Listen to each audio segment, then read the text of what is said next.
what is the world going to look like on July the 19th? And I think I'd give it this answer, that at a certain stage we're going to have to learn to live with the virus and to manage it as best we can. And what we're trying to do now by this delay is to reduce the current surge, and we think we can do that, and we think that a 2-week delay would make a substantial difference, and a 4-week delay we think would make even more of a difference in reducing the overall number of deaths, and that's why we're doing it. And at the end of that period by July the 19th, we do think that we will have built up a very considerable wall of immunity around the whole of the population. And at that stage, Laura, on the basis of the evidence that I can see now, I'm confident that we will be able to go forward with the full step 4, the full opening.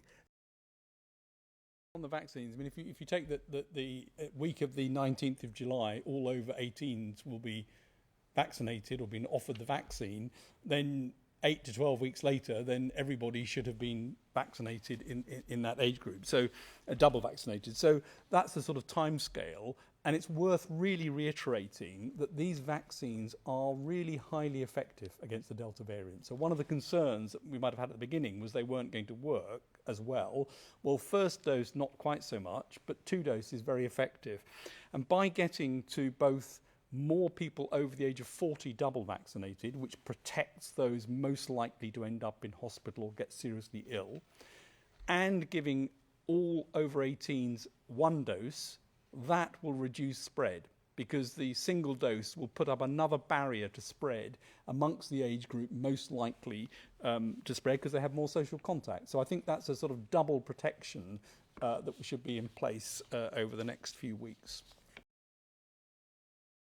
Crucial thing about what we're agreeing to do today is to keep going with the openings that we've got in place. So we're not going backwards. I don't think any of the scientists have actually called for a reversal, and that's very important. It means that the businesses that are currently open and trading can continue to do that. We're giving, as you know, all the support measures that have been put in place are intended to last through to September in terms of business rates. There's a difference between the June the 21st date and the July the 19th date, at least in this sense.